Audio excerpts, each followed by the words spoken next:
I found it. I found it. Okay. I'm sorry, David. Go ahead. Okay.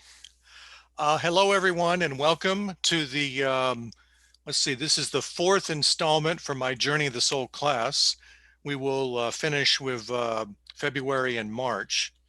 Um, we are continuing to build on the theme of the soul evolving in consciousness.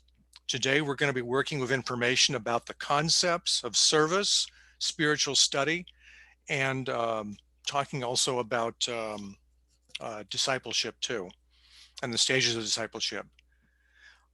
Service and spiritual study are actually two pillars of a spiritual practice. The other one we talked about in November is meditation. So there's actually three pillars of a spiritual practice, and I'll put all this together in next month's talk. So, and all the details, if you can't follow or absorb everything I say in all my talks, just know that I'm Makara. You'll have my notes, and you'll have verbatim what I'm saying, basically. And also with these themes in mind, service and spiritual study and meditation even, with the events taking place in Washington, D.C., let's look at how the individual and group soul are functioning in our lives. Keep this all in mind. We'll start out with a quote from Martin Luther King. Not everybody can be famous, but everyone can be great because greatness is determined by service. The need to serve is a concept and impulse that has evolved in people and groups over time. The concept of helping people in crisis or need or expressing service through intelligent, loving, or giving was a very foreign concept to most people up until recent times. Over the last 800 years or so, Western civilization in part evolved out of a new influx of light, sensed by creative, courageous, and ambitious people throughout Europe and Asia. This new sensed light stimulated man's creativity and opened his mind through inquiry to initiating revolutions in culture, science, the arts, politics, and brought humanity the age of exploration, the Renaissance, and the age of enlightenment. Although it was a time of great openings and new inventions and ways of being, this was nevertheless the era of the individual. As we look back over the centuries, we see that man's consciousness has evolved from the perspective in which only the needs of the individual matter to the perspective in which we need to be concerned also for the larger community or group. In recent times, we have seen the emergence of a new way of approaching how the individual and the group function, and it's based on the concept of service. Through a new sensed light and through awareness of the ageless wisdom teachings in its myriad forms, many enlightened servers are acting on the impulse of selfless service. The concept of selfless service involves helping the larger group and not just the individual. Less than a century ago, the urge to serve was largely felt at the spiritual seeker's emotional level. In many instances, feelings arose from a reaction to the problems of the day and enabled him or her to have a tendency for laying blame for the deplorable conditions seen around the world. And this caused certain individuals, families, and corporations and nations to take notice. Service is goodwill in action. The Tibetan Dwell Kul says service is the spontaneous effect of soul contact. It is an energy that demonstrates as the life of the soul working within the personality's nature. It is the activity of intelligent loving and giving motivated through the expression of goodwill. Motivation to serve will not come from the spiritual seeker alone, as he must have soul stimulation and inspiration. The term service denotes spiritual qualities and values such as cooperation and goodwill emanating from the soul, which are focused outwardly but known by the spiritual seeker as an inner reality. How effective you'll be in your service work will be determined by the amount of integration and alignment of your lower three vehicles with your soul, lower three vehicles being the mental, emotional, and the physical. If you are soul integrated, then the soul's light and love will pour through more easily into your vehicles. In this teaching and philosophy, it is understood that service is not an activity nor something which people must do.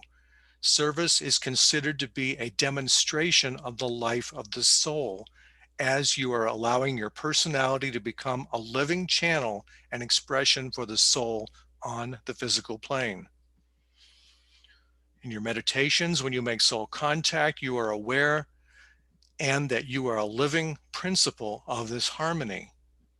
After the rhythm has been established, you begin to experience standing in spiritual being. The effect of this living energy will demonstrate as power, that is, a force, and love, which is an energy, and radiance as you touch others. The concept of livingness. When the spiritual seeker is consciously holding soul consciousness while engaged in a service-related activity, that connection has a living quality to it.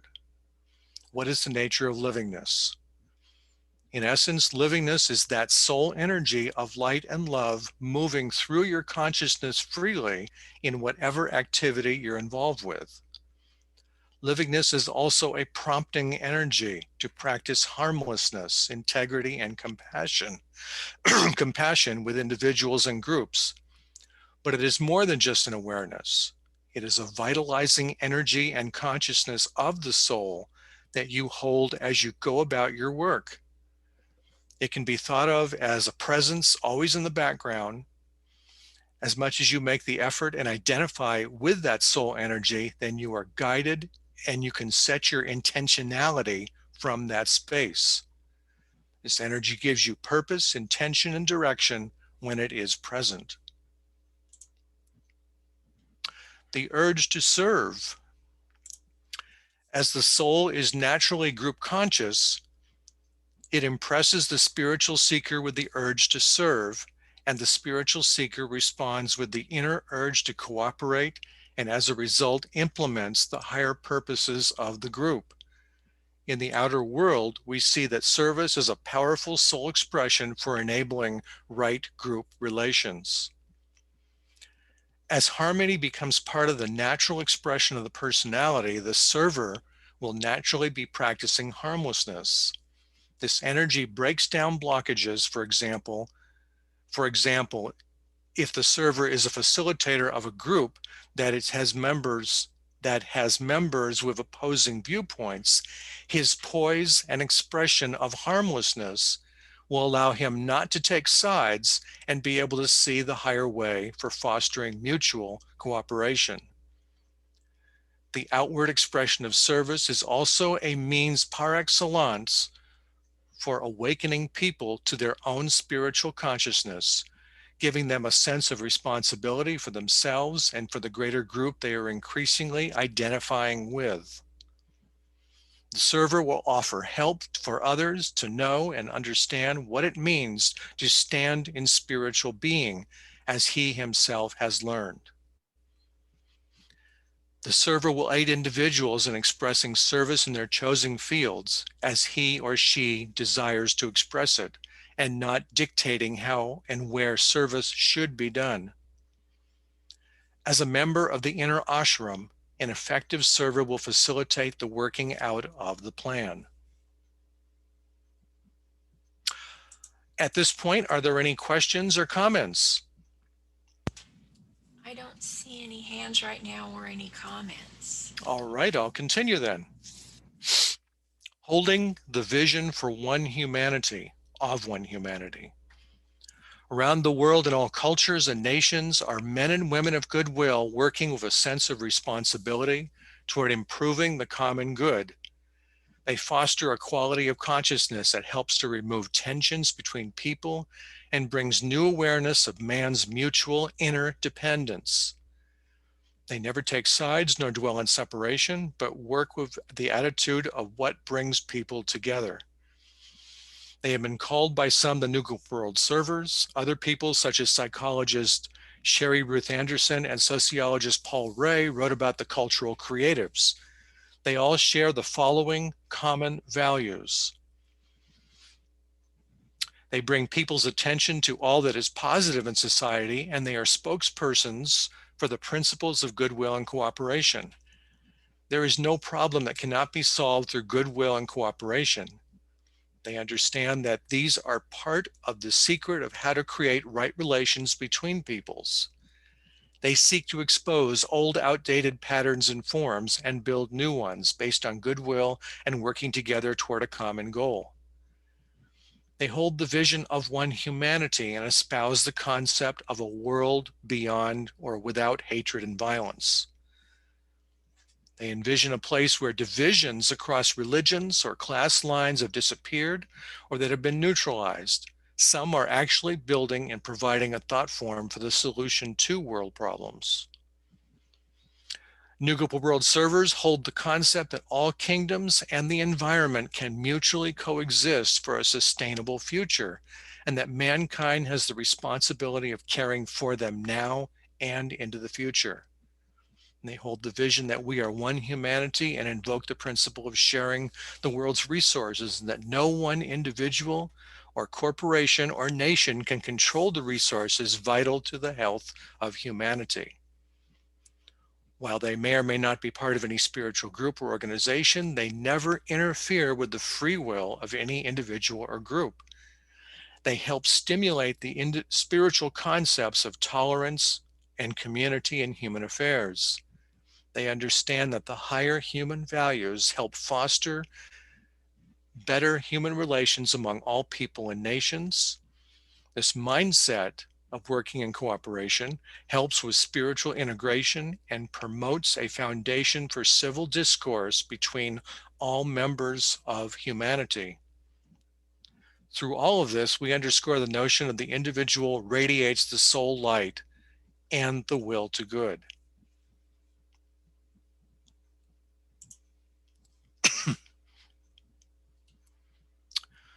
From a certain perspective, performing service is like putting on new clothes and requires a reorientation of the personality. Many of you who are already engaged in service activities and have done so, you've already been doing this for a long time. My purpose here is to provide a whole picture of what this part of a spiritual practice can ideally look like. With reference to a reorientation of the personality, keep in mind that service itself is a result of an inner happening between the personality and the soul. When this rapport is established, certain things occur in the personality. A change in the personality awareness will occur when he or she will have the tendency to turn away from the things of their personal self and refocus on the larger issues of the needs of the group. This results in a reorientation or decentralization of the personality.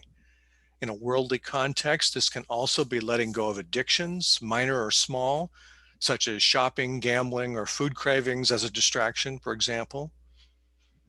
The true and conscious server will have achieved what could be called spiritual balance, and he will be aware of where his consciousness is at any moment, have confidence in what he is doing, know the environment in which he's working.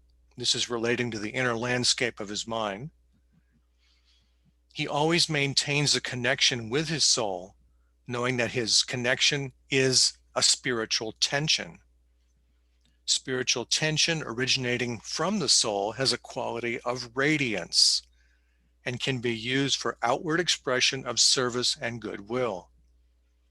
To be the most effective in his work, he will study the energies and forces present in his consciousness and bring balance within himself. From this, his inner balanced place will radiate confidence from the soul level and help create an amicable outcome in whatever he does. The effects of service.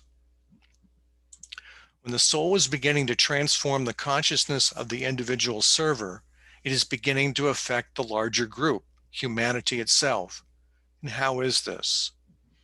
Since most people do not recognize this interconnection with each other, it is my belief we can nevertheless experience others through telepathic and other psychic means.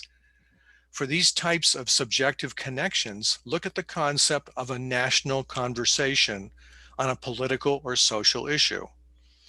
For example, the Me Too movement started when certain individuals were abusing other people, namely women.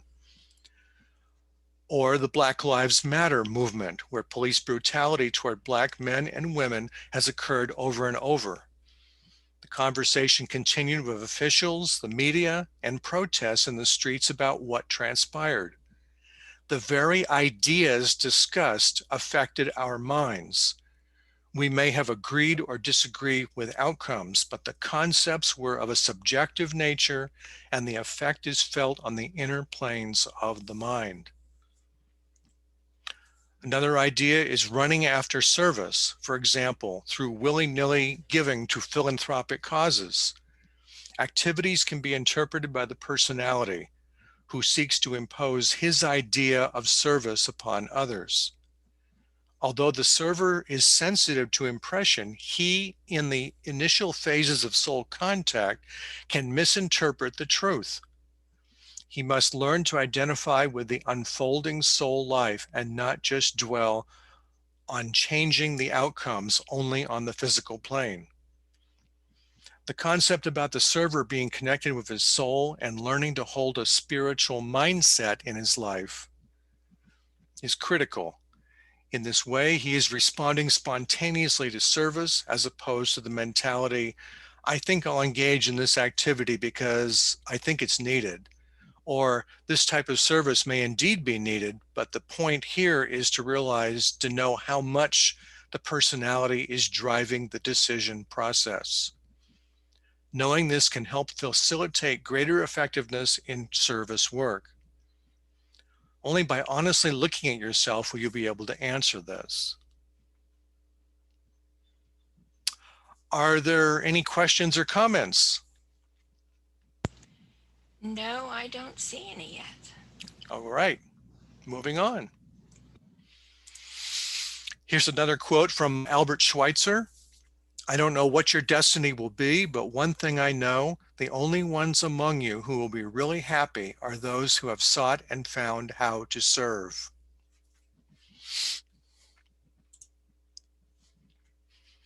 Now, this is a topic that I believe I talked about this in December a little bit, but I'll just sort of rephrase it a little bit. On the face of it, upgrading your vehicles for service is an odd expression, as when you are engaged in service, you do not think about the conditioning of your mental, emotional, and physical bodies. But there is a form of preparation and mindset of maintaining these vehicles for service. For this, I will only talk about the mental and emotional preparation. With regards to the physical, you can keep your body fit by eating right, going to the gym, or taking walks, riding a bike, etc., and doing whatever you need to maintain your physical body, as this is your vehicle for physically performing service. For emotional preparation, in November when I talked about meditation, I mentioned the soul's natural state is calm, clear, and of pure awareness. For you, the spiritual seeker, your intention should be to create a stable, quiet, emotional vehicle for the soul to flow through in all the activities you engage in or with the people that you meet. For mental preparation, the mind must become stable, clear, and in a listening and observing mode. And this will entail being alert for impressions and subjective contact. This allows the server to express higher values such as cooperation and goodwill. It will help him to learn to make all of his life experiences and activity that of the soul's purpose by repatterning thought forms and creating new intentionality. Also recognizing soul awareness as a connection and as a point of tension. Then attempt to hold that tension or awareness in your conscious waking life. This is akin to developing a continuity of consciousness. This tension, this spiritual tension, is developed through the practice of meditation, which allows for the livingness aspect of the soul to freely move within your consciousness.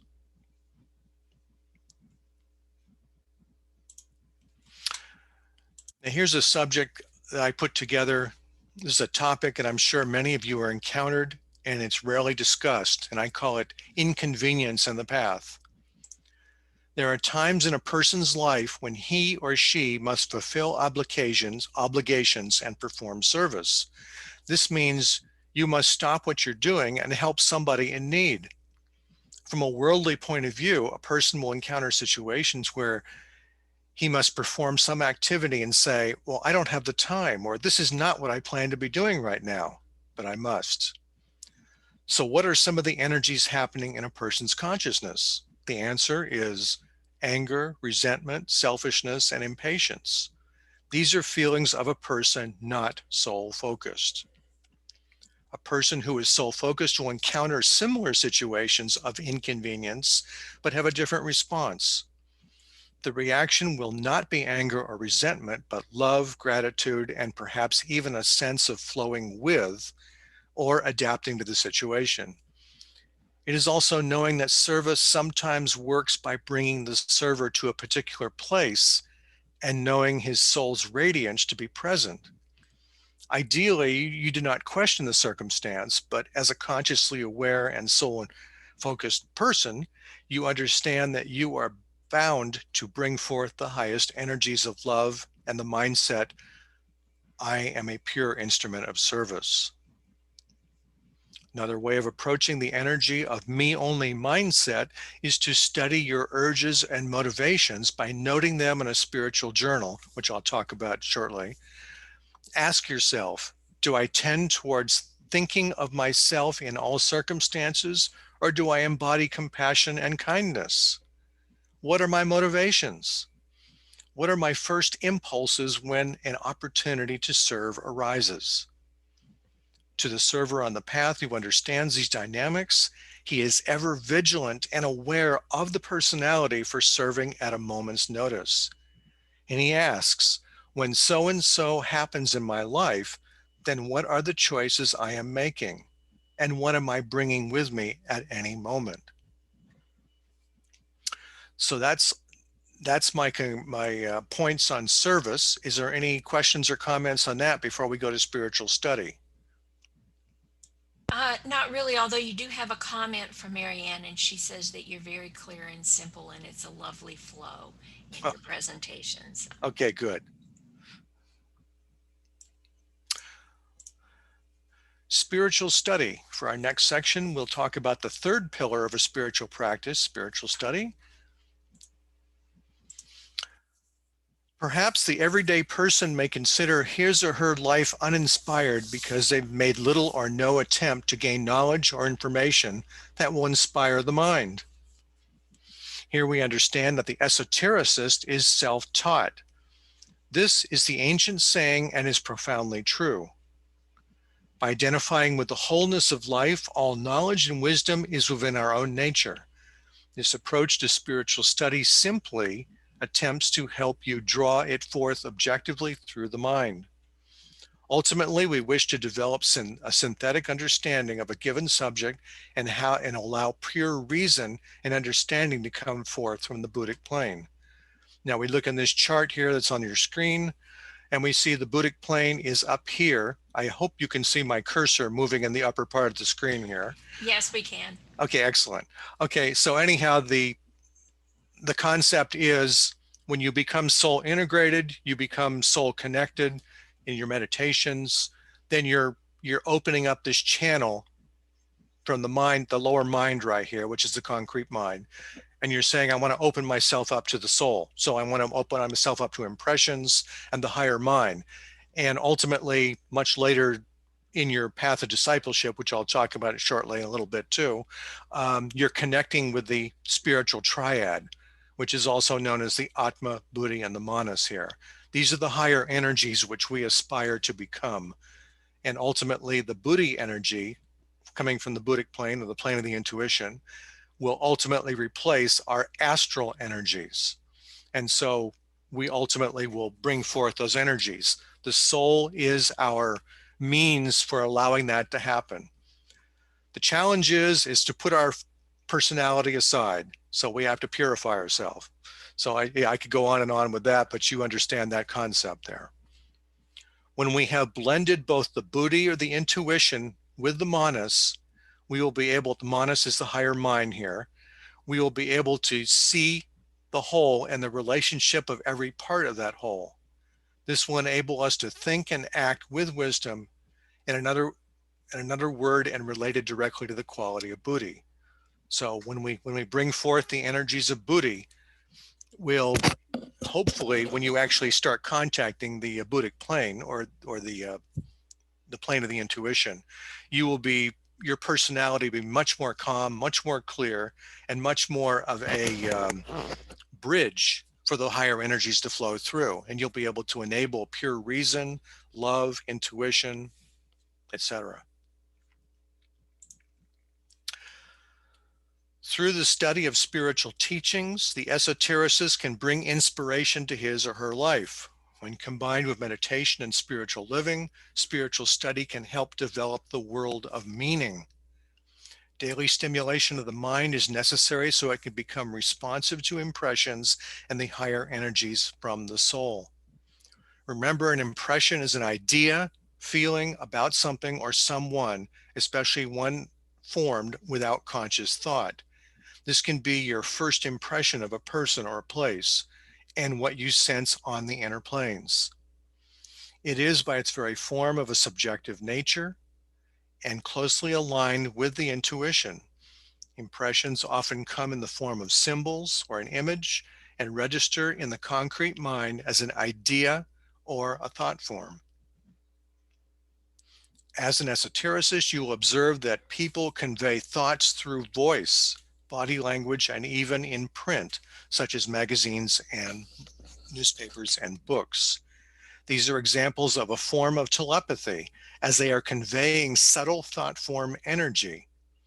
Here is where you act as a sensitive receiver of impulses from outside sources. These other voices are thought form energies, and you need to become sensitive as to how you respond. The highest response is the intuition, as this infers that you are making a connection with the higher mind, as connecting with the Buddhic plane. Their pure reason or knowingness and the truth are registered. By studying, reading, and contemplating of spiritual related material, you will increase your capacity to rationalize and reason wisely. You'll open yourself up in other ways of thinking, varying points of view, and you will learn to develop the capacity to filter, choose, and make your own conclusions using discrimination in thought and discernment. In short, a higher objective for spiritual study can build a foundation of mental knowledge, thus allowing you, the spiritual seeker, to render service in intelligent and effective ways. Question yourself. Besides increasing your own spiritual knowledge on a particular subject, the study of spiritual teachings will help train you in the ability to function freely in the world of meaning. It is instructive that you frequently ask the questions, for what am I aspiring? Or what am I tending towards? Who am I and why am I doing this? Why am I doing spiritual study? Why is X thought form, whatever thought form it is, or feeling happening in my consciousness? By asking these questions, you may seek to understand why certain events and crises are happening in your life. Your spiritual studies can help you learn and acquire a deeper meaning behind these events. Also, you, the spiritual seeker, over time can develop of what's called a continuity of consciousness. This is a more advanced stage and refers to the meditator having a near continual contact with the soul in both your meditative and waking state. This most likely won't happen until the third initiation. So overall, learn to develop your ability for becoming the observer in consciousness. And this is akin to tuning into or observing what's happening around you in any situation, whether you are hearing or reading the information. How does it feel or resonate with you?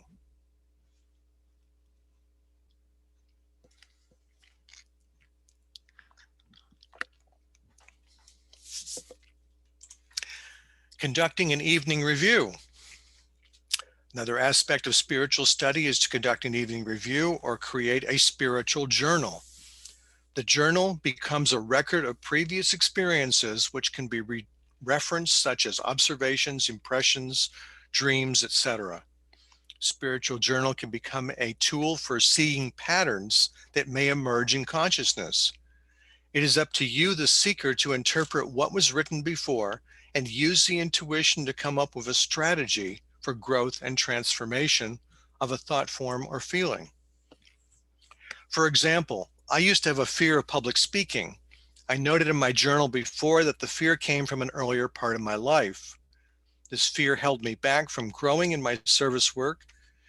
Now, what's new is that I got the idea or impression telling me to use public speaking as a means for getting past the fear.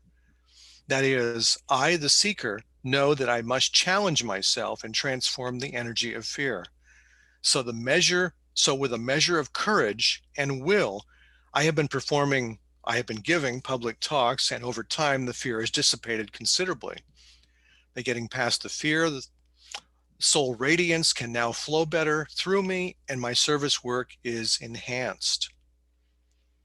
One of the goals a spiritual seeker should learn is to use thought form energy and expression of the will and force efficiently and wisely.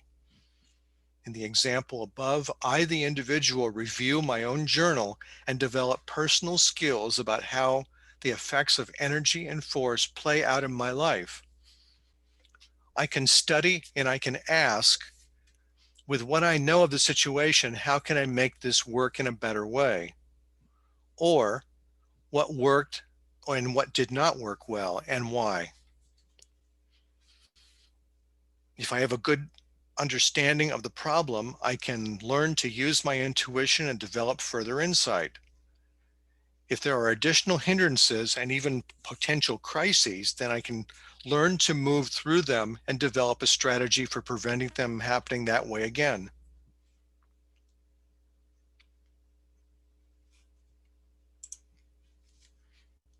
Any questions or comments at this point? Nope, we're good. Wow, okay, great. Methods of transformation. I've talked somewhat about the importance of purification and dealing with energies such as fear, anger, and self-centered thoughts. While many of us are dealing with these energies through various situations and encounters with other people in our lives, we understand that spiritual study can provide tools and a means for learning how to observe, interact, and integrate with our thoughts and emotions. This can provide a way for studying discovered methods of transformation, for unfolding the soul aspect. Deeper levels of spiritual study can also be for those who want to sincerely discover origins and get to the bottom of how a certain difficult feeling or thought form and how it can be transformed. Spiritual study will help you understand what these energies are and how to purify, transform, and transcend them into love, cooperation, goodwill, and acceptance toward yourself and others. If you're dealing with a crisis, you will want the mind to be firmly aligned with the soul's will before tackling any strong emotions or thoughts. This is the role of the observer. Determine which tools to use. For example, should I use the technique of light or the as-if technique? Should I use affirmations? And I've already passed out that handout, and it's available on the Makara website. It's called Terminology, I believe. Terminology, and I forgot the exact title, but terminology is part of it. Through your studies, you develop a deep level of knowingness of who and what you are and what you are not. In essence, you are becoming a consciously aware spiritual seeker.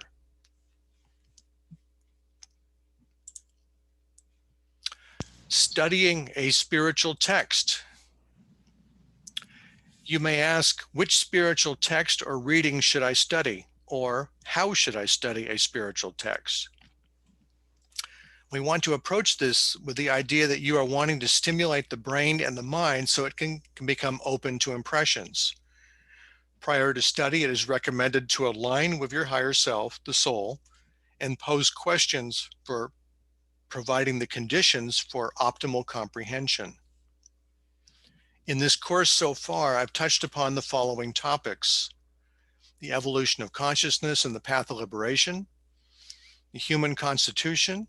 This is made up of the mental, emotional, and physical etheric vehicles, learning how to function as the observer, science of meditation, purification of thought, talking about the dark side of thought, and embracing the soul and integration of the soul with the personality, and the concept of harmfulness and versus harmlessness. From any one of these topics, you can choose to delve deeper into an understanding of how these affect, for example, the vehicles of the personality, the mental, emotional, and physical, and function within your consciousness. Authors of spiritual texts can, of course, can include Helena Blavatsky, The Secret Doctrine, a study of Alice Bailey's Blue Books, the books by Sarah Darian, the books by Nicholas and Helena Roerich. I mean, the list goes on, and there's many classic books from theosophical literature too. You can be studying the Yoga Sutras. Any of these can provide considerable information on these subjects. And by the way, the concept of a spiritual practice and composed of mental, emotional, and physical, composed of the spiritual study, meditation, and service, those concepts together, that basically came from Yoga Sutras, from Patanjali. So any of these subjects can provide considerable information on these subjects. Concluding thoughts on spiritual study. Besides meditation as a critical part in developing and integrating with the soul's life and energies with your personality, spiritual study will help to expand your consciousness. And it will also help you to develop a base knowledge of spiritual principles and ideas. I've mentioned before that meditation is based on the premise our natural state of mind is calm and clear. Meditation provides a way to train your mind to settle into this state. It certainly could be recommended prior to spiritual study that you bring the mental, emotional, and physical vehicles into an alignment with your soul. So studying spiritual texts stimulates the intuition, which you are developing in meditation. True esoteric studies will focus on developing and unfolding the soul aspect and showing new opportunities for service. In your quiet, reflective time, you learn to use your thoughts and feelings wisely by asking questions about your purpose and discovering deeper subjective parts of yourself as a soul. Think of spiritual study as providing you with a well-rounded spiritual education.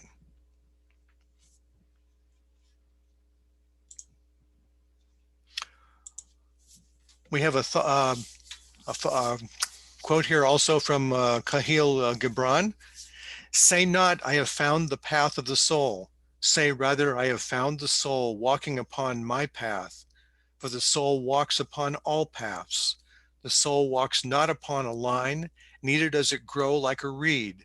The soul unfolds itself like a lotus of countless petals.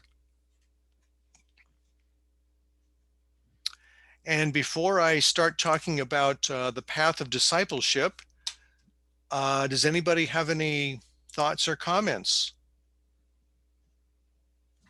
No, I don't see any new ones, but I wanted you to know that I put in the chat box to everyone that the paper I believe you were talking about was terminology and affirmations from That's your right. first That's right. webinar. Right. And I gave them the link to your Makara page that has the recordings and the other attachments that you've given. So I just wanted you to know that. Thanks a lot, BL. That's very helpful. Okay, I'm going to talk now about the stages of discipleship. Now, much of what I've talked about over my 4 webinars so far has been, quote, the ideal state that we want to aspire toward and become. Obviously, most of us if not all of us, are not there yet. So we're not masters yet. In fact, we're not even high-level initiates, probably. So, but it's the concept that we are striving and we are becoming. And by practicing meditation, spiritual study, and service, and connecting with the soul on a frequent or daily basis, forever how much time you're able to do that, however much time you're able to study. Think about the higher teachings. The teachings don't always have to be about Bailey and Blavatsky or Saradarian, whatever. They can also be passages from the Bible. They can be studying the Quran. They can be studying a sacred Hindu text, whatever. There's all sorts of fabulous literature around the world. The point is to make that soul connection so that your intuition is brought to life, and that it will draw you naturally towards your own path and what feels right to you. There's in the beginning of most of the Bailey books, the Tibetan Tuol Kul, he has something called the extract of the Tibetan, and in essence, what it says: if the contents of this spiritual material, literature, this book you're reading, by DK and Alice Bailey, if this material feels right to you, embrace it and study it and become it. If it doesn't, then put it down. And this is a very powerful statement by DK and Alice Bailey. Okay, so what we're going to be talking about, see, next month we're going to be putting together the concept of meditation, spiritual study, and service, and putting it together in what we call a spiritual practice. So it becomes what I call the golden triangle of experience. That's my own personal expression, however you want to call it. But part of the overlay of development of the aspirant. The aspirant is any person who is, quote, aspiring towards becoming something, aspiring toward greater knowledge, greater intuition, greater connectivity with the soul, for example. That's an aspirant. We're all doing this. Otherwise, you wouldn't be listening to this talk. But another aspect of it is the understanding that the overlay of your personal development and anyone's personal development, and this can be on an individual and on a group level, is what we call the stages of discipleship. And there's actually, the Tibetan Tuol Kul talked about actually 6 distinct stages, and I'm going to briefly go through these. And on the Makara website, there is also the stages of discipleship listed there too, with much of the information I'm going to cover here today. And of course, you'll be able to have my notes, and you'll have my a little bit more detailed information from my notes about what the stages of discipleship are, besides what you have on the sheet that's here in Makara. So next month, we're going to be talking about, like I say, we're going to be talking about the putting together a spiritual practice. And we're also going to talk about initiation. And you see, if you could put this in a 3-dimensional manner inside your mind, you're talking about meditation, spiritual study, and service, and you're doing these all the time, while at the same time the path of discipleship is happening, while at the same time you're aspiring toward initiation. All these are happening within your consciousness. It's up to you how much you're able to connect with these, identify with them, register this information as a spiritual tension from your soul.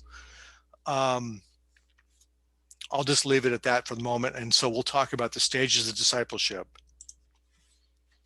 I've talked about how the soul expresses itself through service and spiritual study. Last topic I want to impart is about the path of discipleship.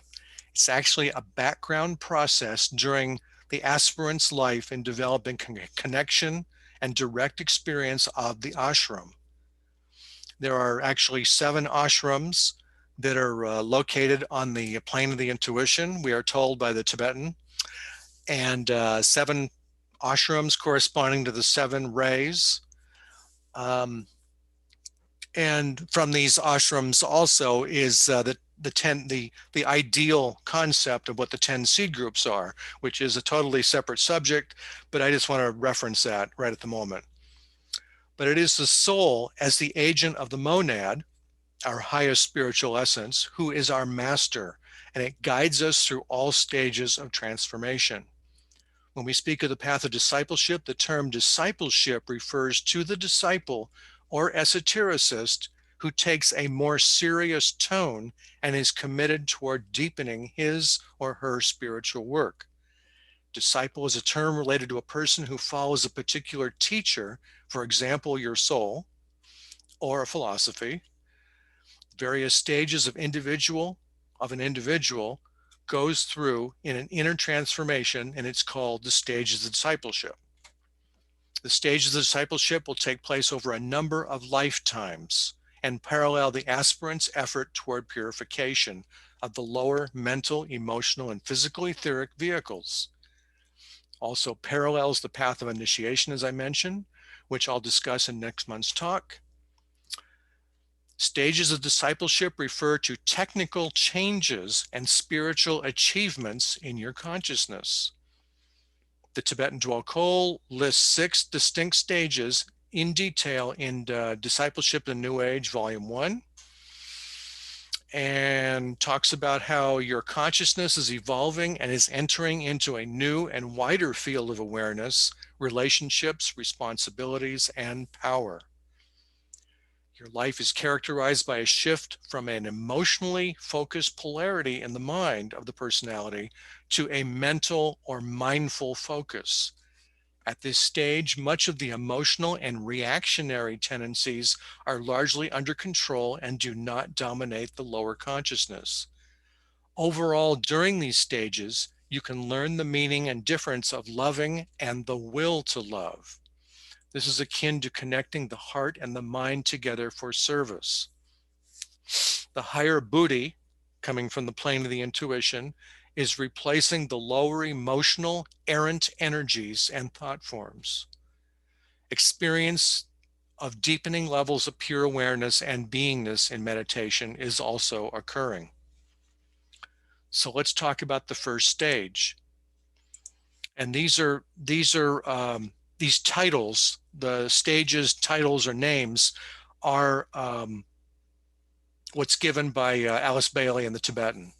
Stage 1 is called Little Chelaship.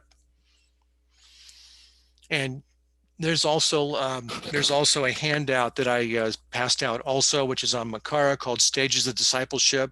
And on the other side, and the second page is on the stages of initiation, or the various initiations. We'll be going over both of these in this month and next month. So on the for stage 1, the aspirant is developing his or her aspirational life toward the soul, as the soul has a downward gaze at the aspirant. This person enters onto the probationary path and is the longest of the 6 stages. Aspirant is beginning to consciously practice soul values such as harmlessness while integrating and developing character. Aspirant is filled with idealism. He starts to think outside of his own sphere. Esoteric inquiry and spiritual study drives the disciple to want to know and understand the changes he is beginning to sense within. So with the first stage, the aspirant is there. Basically, if you can pardon the metaphor, the soul is knocking on your door and saying, okay, let's start purifying some of the things in your consciousness, because there's certain aspects like hatred and bigotry and selfishness and anger and things like the energies like this that need to be purified, because I have some things I want to impart to you. So in so many words, the soul is doing this. So the aspirant is going on to the probationary path, and as I said, it's the longest of the 6 stages, and this is beginning a path of purification. So during this time also, you have in your meditation, hopefully you're starting to meditate, you want to go within, somebody saying, why is this happening to me? Why do I have these thoughts? How do I purify these thoughts? Et cetera, et cetera. And so this is the part of the esoteric inquiry and the spiritual study. So you want to know and understand the changes you are sensing within yourself. That's stage 1. And as I said, also, this is the longest of the 6 stages because you're dealing with some very difficult energies. You're basically your dark stuff. And that's what has to be purified. That's what takes the longest to get through. It takes as long as we let it. Stage 2, Chela and the light. Purification is ongoing. The emotional nature is being transformed, and the aspirant begins his or her polarization towards the shift to the mental plane. Remember, you're leaving the emotional reactivity and going toward the mental polarization. You're going to a thinking reasoning, and that thinking reasoning part, responding to a situation as opposed to reacting, is basically coming from the Buddhic plane. It's more of a concept of higher reasoning. So therefore, the higher planes and the intuition are beginning to be felt. You could be having guides. You could be having, your soul is your guide. Your soul is your master. It's your master guide up until the 3rd initiation. So, but you could have also other guides like higher level initiates or higher level disciples, and they will come into your consciousness through impression. In my particular personal case, I hear tones and pitches, and I know that there is a presence around me. And that's sort of a signal for me personally to say, pay attention, or ground the soul energy into your form and become, still and quiet in my solar plexus, so to speak. So the guides will aid the student's learning by helping him or her to discover the subtleties or shifts in his consciousness. The master of soul may also contact the aspirant through dreams or impressions. I mean, you could be getting an impression by watching TV, and all of a sudden, oh, I just got an idea in my head. Where did that come from? That's an impression. And certainly you get them through the dream state. If you're working on that level, you're conscious of that, or you can retain that information. The aspirant or the disciple is learning to study and observe his own mind and how the emotional body works, and realizes that in order to control the emotional body, it must first be done from the mental plane. So if I have a real serious stuck energy on, I have an anger at something.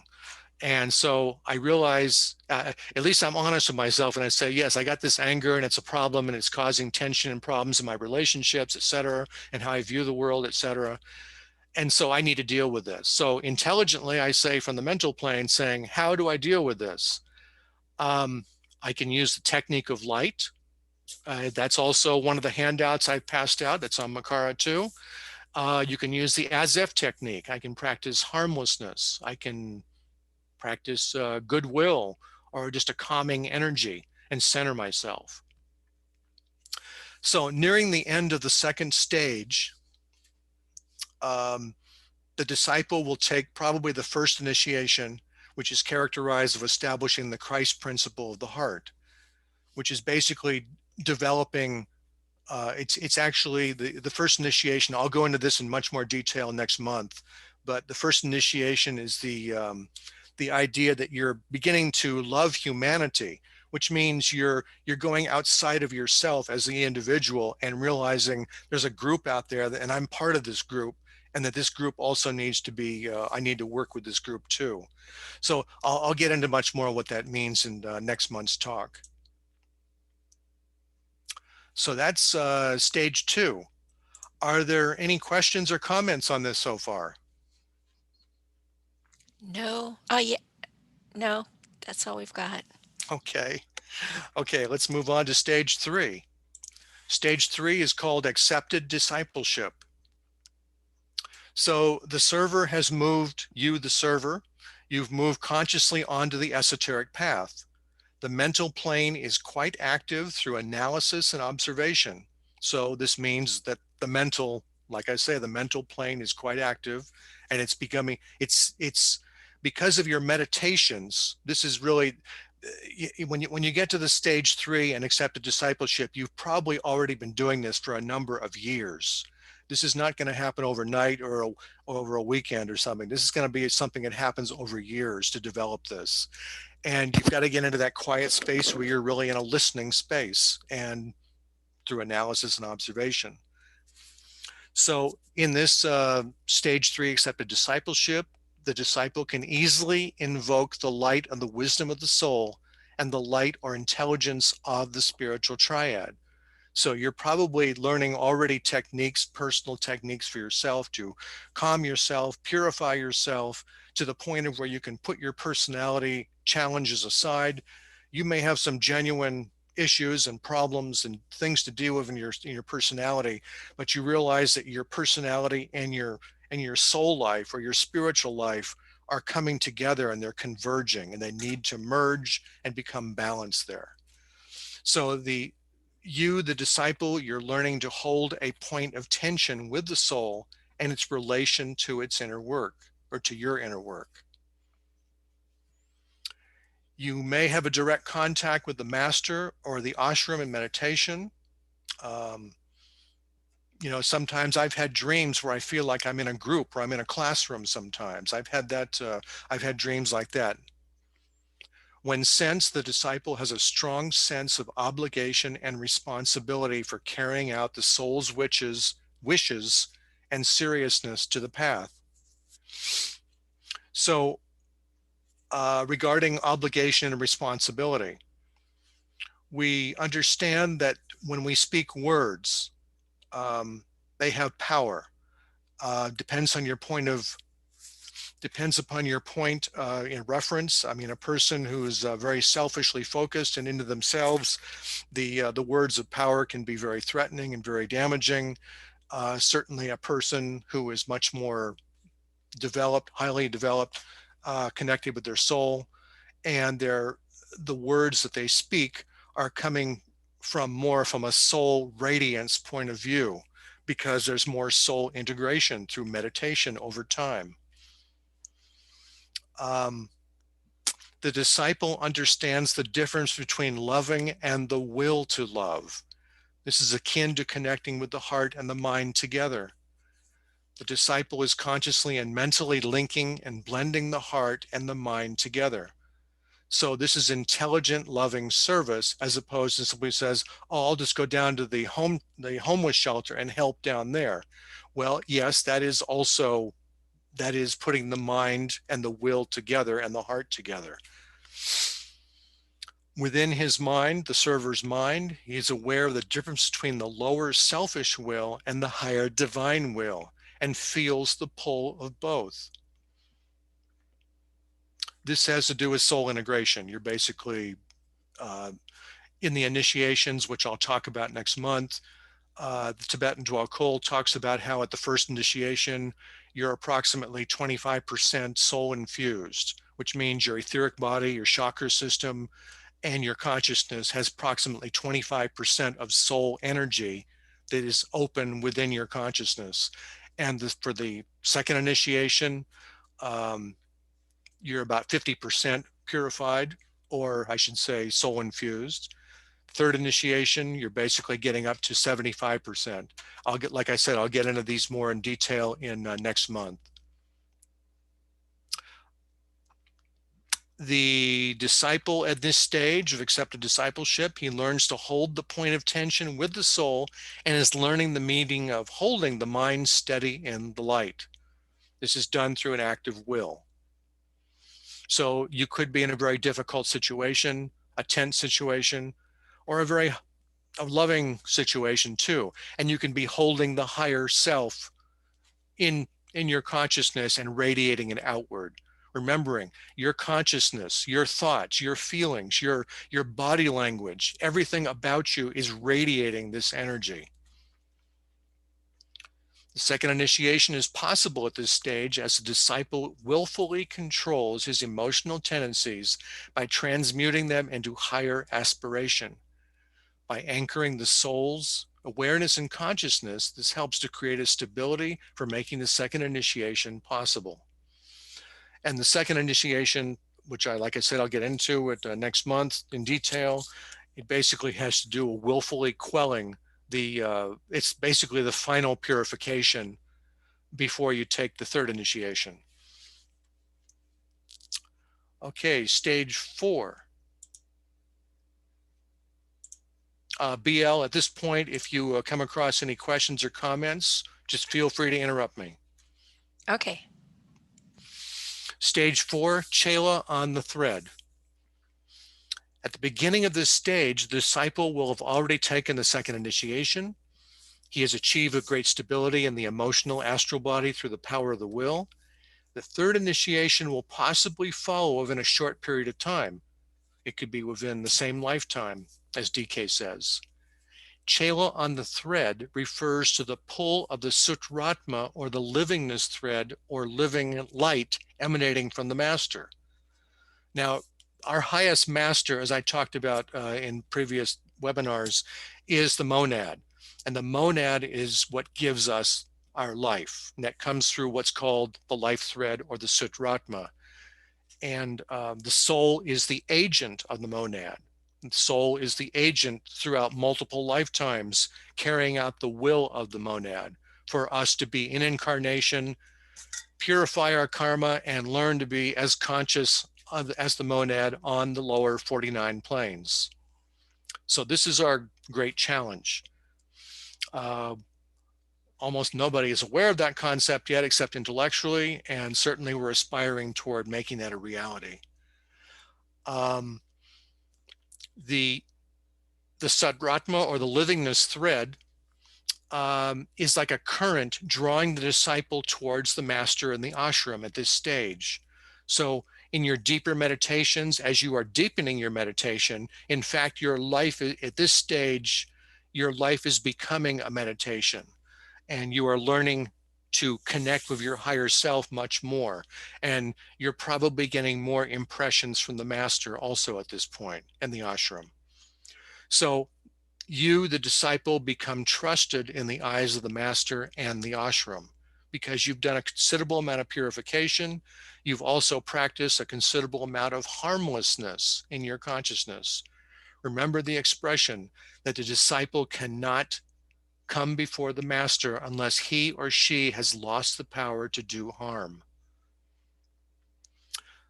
Although the draw of the ashram is powerful, the disciple can still choose the path of selfishness. And this I'll talk about in detail in next month's talk. At this stage, the disciple realizes that he is the active agent and identifies with the point of spiritual tension coming from his soul and the ashram. So it's basically the disciple at this point is really waking up and becoming much more conscious. He or she is quite possibly, they are perhaps getting a more frequent connection with the master and the ashram, and they are possibly establishing a continuity of consciousness, which means more impressions are coming into their consciousness daily or frequently. This person will identify with beingness and can easily relate to energies of the Buddhic plane. At the end of this stage, the disciple takes the third initiation and becomes monad infused. He now has a full identification with the monad and his ashram. He sees the plan for the first time. Basically, it's a stage of illumination. The soul is no longer the prime motivator for change, and the soul will step aside as your guide for development and personal transformation. The monad now becomes the agent of transformation.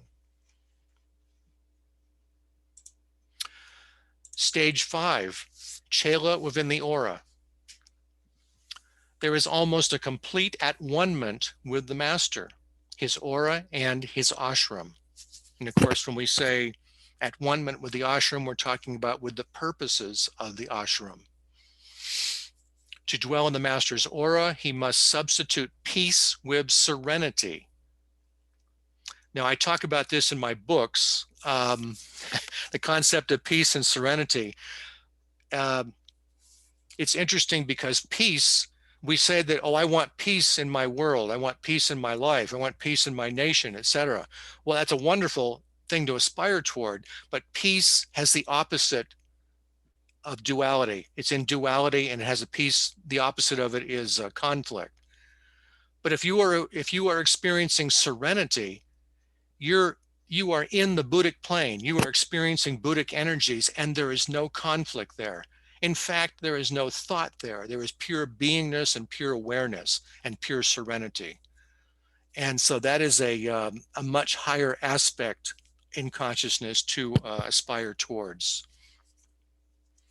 At this stage, the disciple recognizes the difference in consciousness from beginning, recognizes the difference in consciousness between becoming and being. He's moving more and more into the triad, the spiritual triad, the Atma, Buddhi, and the Manas, and out of the causal body of the soul. So, and that means that we have been, and most of us are still in the causal body of the soul, which means we're experiencing karma in our lives. And we have to continue the cycle of rebirth until this karma is balanced and that energy is no longer a significant energy in the soul. So the Buddhic plane is the plane of being and synthesis, whereas below that is the world of becoming or moving towards. So in your consciousness has been basically since the beginning of your stages of discipleship, your mind has been a crucible for mixing the energies of the higher energies of the soul and the energies of the lower planes. So, and what you're doing is you're basically purifying yourself. You're stirring the whole mix up yourself with the soul energy, hopefully guiding you, using tools such as the technique of light or the as-if technique, or somehow balancing your aura. What you're doing, you're cleansing and purifying. So therefore, that's a form of a crucible where you're purifying your personal life. So in order to do this, well, while you do this, you are, of course, purifying and removing anything that blocks you from a direct experience of the ashram and the master and the soul. So the disciple simultaneously is perceiving the world of being and the world of synthesis, synthesis being that crucible again, that mixture of that consciousness in yourself, which is considerably balanced at this stage. And yet he has a part of himself that can still perceive clear distinctions, and he's approaching the fourth initiation of becoming an arhat. And arhat is, in so many words, a master of the lower planes, the lower 18 planes for sure, but probably this person is at stage 5, Chela within the aura. This person is probably becoming a master from the spiritual triad on down. The disciples' tests and challenges in life are related to work of humanity and the master's ashram, rather than his own personal life. So at this stage, the personal life of the aspirant will probably have fallen away or be considerably muted, and the higher calling of the master and the ashram will probably be filling the person's life at this point. And as I said before, the disciple realizes the difference between being and becoming. He's now approaching arhat level, and his consciousness now exists in the spiritual triad. So it's saying the same thing again there. Okay, the last stage, known as Chela within the master's heart. So the disciple is approaching the fifth initiation to become a master of the wisdom. At this level, he is relating to the heart of the Earth's larger planetary system, that whom the Christ oversees, the Christ himself oversees. The disciple works in cooperation with the Christ and enabling the plan. So at the third initiation, stage, I think I said stage 4, the stage numbers don't matter so much. It's just what happens in consciousness. But in order for you to enable the plan, you have to have an illumination of what that is. So it's at the third initiation you get that. And so With the fourth initiation, the person, the individual, actually the initiate at this point, is finally purifying the last of whatever is in their causal body. The causal body is destroyed.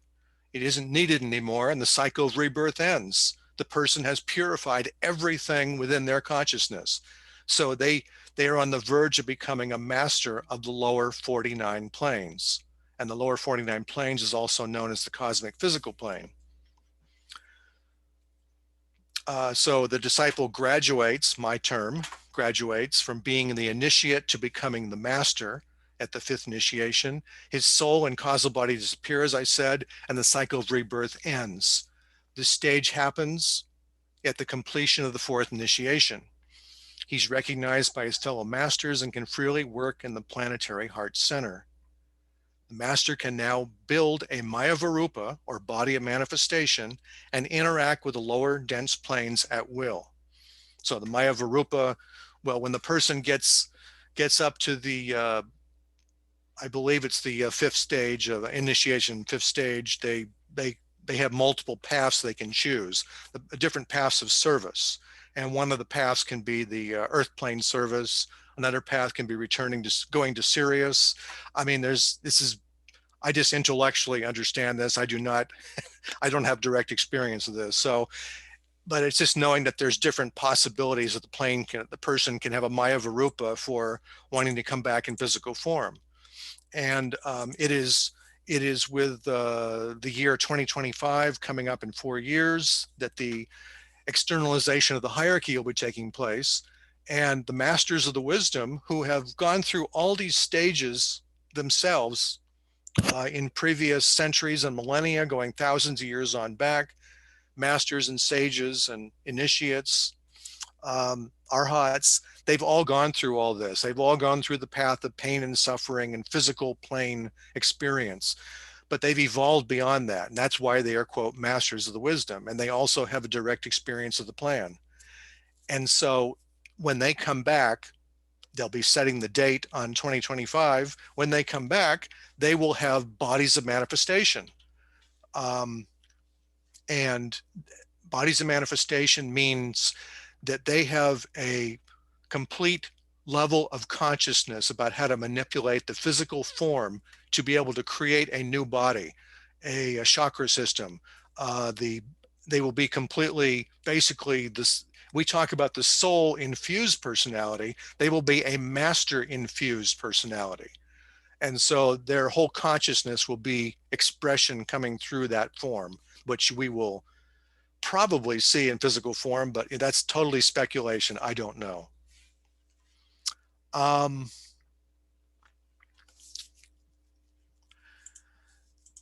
That is basically all I have for today. I'm thinking about the idea of the crises that we're happening here in America right now, and which is not just a crisis for this country. It is, yes, that, but it is also a crisis of how there's 330 million Americans. We'll just hold that thought form right there. And these 330 million Americans are experiencing the tension and the difficulties going through this country right now with the election process, with the drama of storming the Capitol. These were all actions of the personality. But we have the soul of the nation, America, and democracy. We have this going on right here. And this is a planetary service that we are holding in consciousness, with democracy being a service in its own right and representing a higher expression of being, which basically comes directly from the masters and the hierarchy. So if anybody wants to make any comments about that, I could be open to that. We have still quite a bit of time left in the hour here. If anybody wants to make any comments, what I've said, I'm open to hearing comments. I just wanted to let you know that, I told you that I had put the link to Makara there, but then Michael also put a couple of things in the chat for everybody. And one of the things he did was actually attach the things that you were talking about. So, initiation and stages of discipleship is there Okay. in the chat if people wanted to get that. Service, spirituality, study, that's in there. And again, they can find all of them on Makara too with the link that's in there. And then he also put a definition of energy and force. That looks like it came from Destiny of Nations, page 129. So, All right. Just the quotes within the definitions came from the Destiny of the Nations. Okay. That sounds good. Since we are talking a lot about energy, and when we consider energy and force, it's all relative. To us, energy is what's coming into us, and we're sending out force, and it's going to be different from those who are adepts or masters. You know, we may be getting energy from adepts and masters who, to them, what they're sending out is force. So yeah, it's relative. That's correct. Yeah, that's right. Sounds good.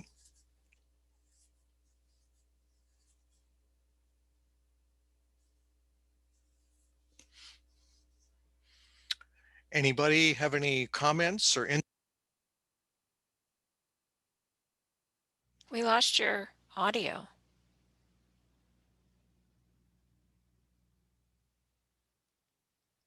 I don't see any comments, but I'm not sure why we don't have your audio.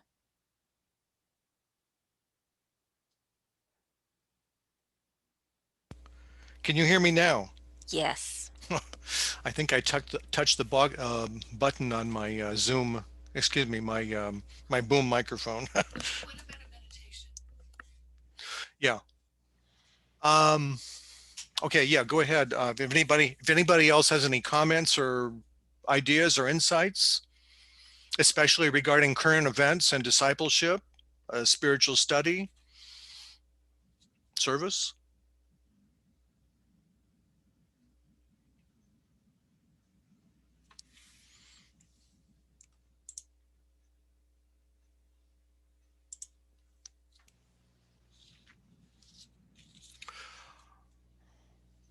Okay.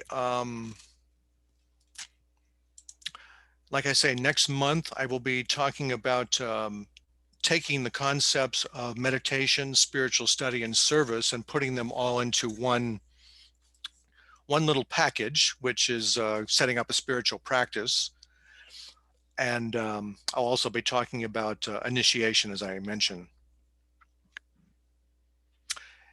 If nobody has any other ideas or comments or whatever, I will we will do a brief meditation.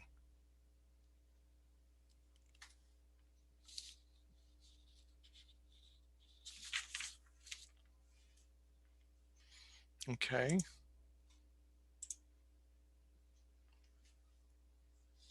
So let's go into a meditation here and allow your consciousness, your mental, your emotional, and physical nature to become calm. Maybe take a couple of deep breaths.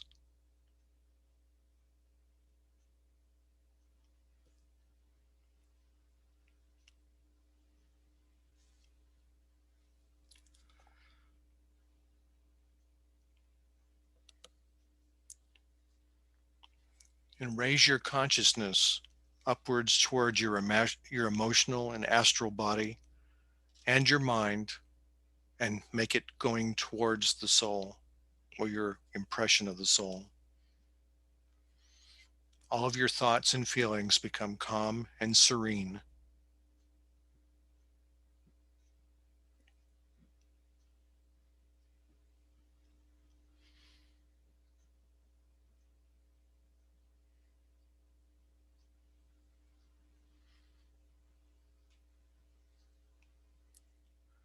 With this process, your mind becomes mentally poised and alert.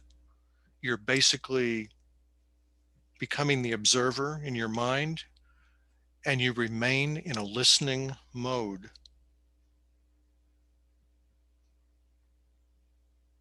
You can be aware of impressions that may come to you.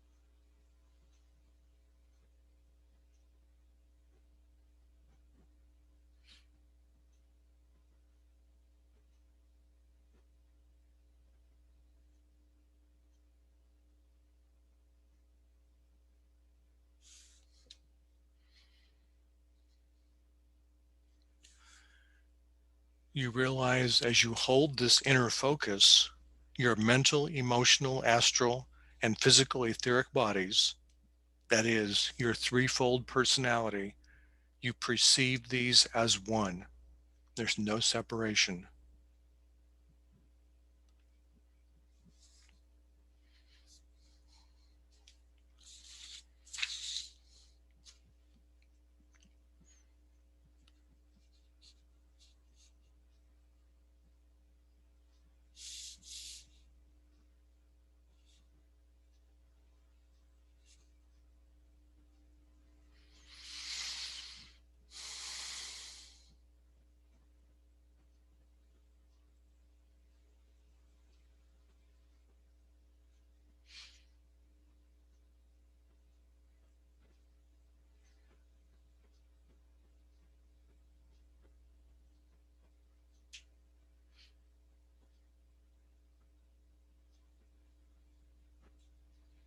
The soul's light infuses your personality with love, a light of wisdom, health, and vitality, and dissipates all that hinders your well-being.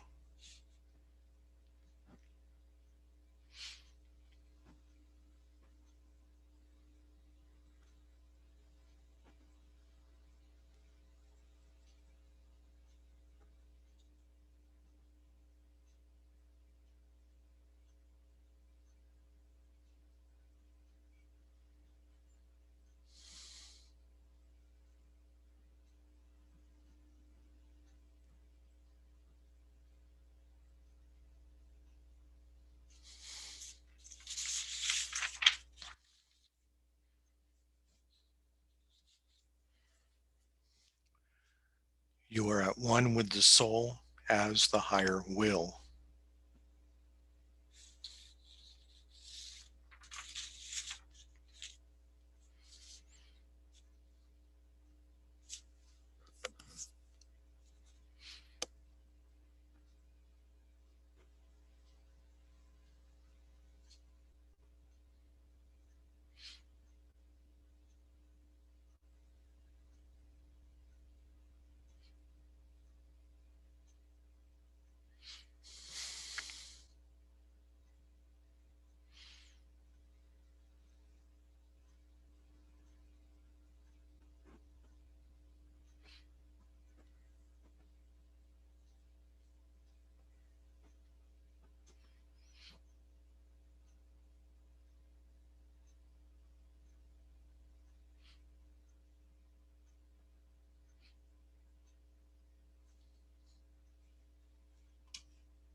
Let us sound the Om to harmonize the threefold personality in relation with the soul.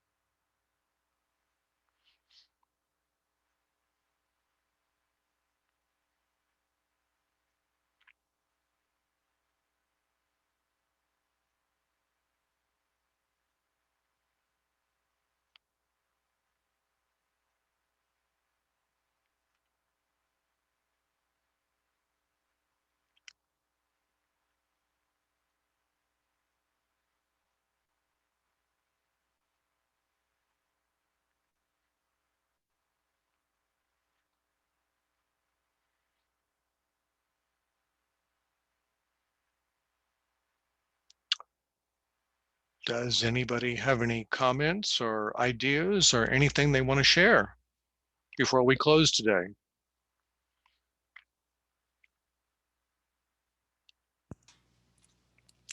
I don't see anything yet.